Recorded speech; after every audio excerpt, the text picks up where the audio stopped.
Hi hello ನಮಸ್ತೆ, welcome back to Pavitra YouTube channel. ಇವತ್ತು ನಾನು ಒಂದು ವಾಸ್ತು ಟಿಪ್ಸಿನೊಂದಿಗೆ ನಿಮ್ಮ ಮುಂದೆ ಬಂದಿದ್ದೀನಿ. ನಾನು ಇವತ್ತೊಂದು ಪೊರ್ಕೆನ ತೋರಿಸ್ತಾ ಇದ್ದೀನಿ. ಏನು ವಿಷಯ ಇದೆ ಏನಕ್ಕೆ ಅಂದರೆ, ಈ ಪೊರ್ಕೆನ ನಾವು ಮನೆಗೆ ತೊಗೊಬರ್ತೀವಲ್ವ, ಯಾವತ್ತೂ ತೊಗೊಬರ್ಬೇಕು. ಏಕೆಂದರೆ ಇದು ಲಕ್ಷ್ಮಿ, ಮನೆಗೆ ಯಾವತ್ತು ತರ್ತೀವಿ ಅದು ತುಂಬಾ ಒಳ್ಳೆಯದು.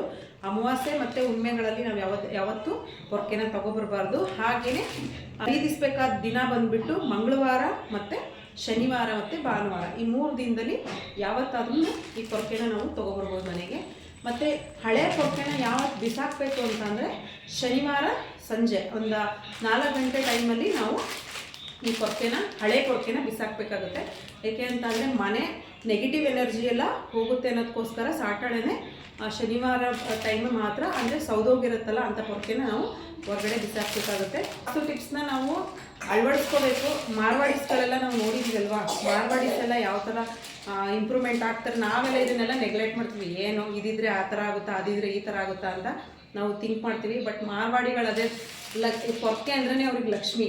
ಮತ್ತು ಅವರು ಓದೋದಕ್ಕಿಂತ ಬಿಸ್ನೆಸ್ಸಲ್ಲೇ ತುಂಬಾ ಇಂಪ್ರೂವ್ಮೆಂಟ್ ಆಗ್ತಾರೆ.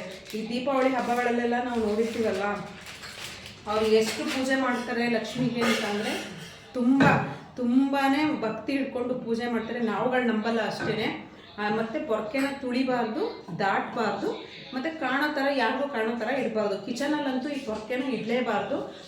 ಏಕೆ ಅಂತ ಅಂದರೆ, ಕಿಚನಲ್ಲಿ ಇಟ್ಟರೆ ನೆಗೆಟಿವ್ ಎನರ್ಜಿ ಜಾಸ್ತಿ ಆಗುತ್ತಂತೆ. ಸೊ ಹಾಗಾಗಿ ಮತ್ತು ಕಣ್ಣಿಗೆ ಕಾಣಿಸ್ಬಾರ್ದು ಈ ಪೊರ್ಕೆ ಯಾವತ್ತೂ. ಇಲ್ಲ ಈ ಥರ ನಿಲ್ಲಿಸ್ಬಾರ್ದು, ಈಗ ನಿಲ್ಲಿಸಿದೀವಲ್ಲ ಈ ಥರ ನಿಲ್ಲಿಸ್ಬಾರ್ದು. ಪೊರ್ಕೆನ ಈ ಥರ ಮಲಗಿಸ್ಬೇಕು. ಮತ್ತು ಮಂಚದ ಕೆಳಗಡೆ ಇಲ್ಲ ದಿಮಾನ್ ಕಾಟು ಎಲ್ಲಾದರೂ ಒಂದು ಕಡೆ ಯಾರಿಗೂ ಕಾಣದೇ ಇರೋ ಥರ ನಾವು ಈ ಪೊರ್ಕೆನ ಇಡಬೇಕಾಗುತ್ತೆ. ನಿಜವಾಗ್ಲೂ 100% ಸತ್ಯನೇ. ಇದಾದರೆ ಪೊರ್ಕೆಗೆ ತುಂಬಾ ಮಹತ್ವ ಇದೆ. ಇದು ಲಕ್ಷ್ಮಿಯ ಒಂದು ಸ್ವರೂಪ ಅಂತಲೇ ಹೇಳ್ಬೋದು. ಪೊರ್ಕೆ ಯಾವತ್ತೂ ನಾವು ಪೊರ್ಕೆನ ಕಾಳಲ್ಲಿ ತುಣಿಯೋದಾಗಲಿ, ಮಕ್ಕಳುಗಳಿಗೂ ಅಷ್ಟೇ ನಾವು ಏನು ಹೇಳ್ಕೊಡ್ತೀವಿ ಮಕ್ಕಳು ಅದನ್ನೇ ಕಲಿಯೋದು.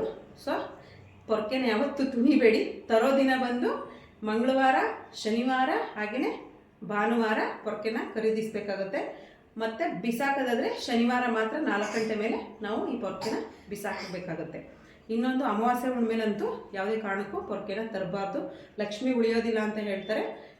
ಸೊ ಈ ವಾಸ್ತು ಟಿಪ್ಸ್ನ ನೀವು ಕೂಡ ಅನುಸರಿಸಿ ಅಂತಲೇ ಹೇಳ್ತೀನಿ. ನಾನು ಅಂದ್ಬಿಟ್ಟು ಇವತ್ತು ಮಂಗಳವಾರ ನಾನು ತಗೊಬಂದಿದ್ದೀನಿ. ಅದಕ್ಕೋಸ್ಕರ ಒಂದು ವಿಡಿಯೋ ಮಾಡೋಣ, ಗೊತ್ತಾಗಲಿ. ಸ್ವಲ್ಪ ಜನಕ್ಕೆ ಗೊತ್ತಿರಲ್ಲ. ತುಂಬ ಜನ ಕೇರ್ಲೆಸ್ ಮಾಡ್ತಾರೆ ಅಂತ ನಾವು ಹೇಳೋದು, ಬೇರೆಯವ್ರ ಹತ್ರ ನಾವು ಕಲ್ತ್ಕೊಂಡಿದ್ದು ಹೇಳೋಕ್ಕಾಗ್ದಲೇ ಇರೋಕ್ಕಾಗಲ್ಲ. ಸೊ ಹಾಗಾಗಿ ನಾನು ಈ ಟಿಪ್ಸ್ನ ಹಂಚ್ಕೊಂಡಿದ್ದೀನಿ. ನಿಮಗೆ ಟಿಪ್ಸ್ ಇಷ್ಟ ಆಯಿತು ಅಂದರೆ ಲೈಕ್ ಮಾಡಿ, ಶೇರ್ ಮಾಡಿ, ಹಾಗೆಯೇ ಕಮೆಂಟ್ ಮಾಡಿ. Thank you.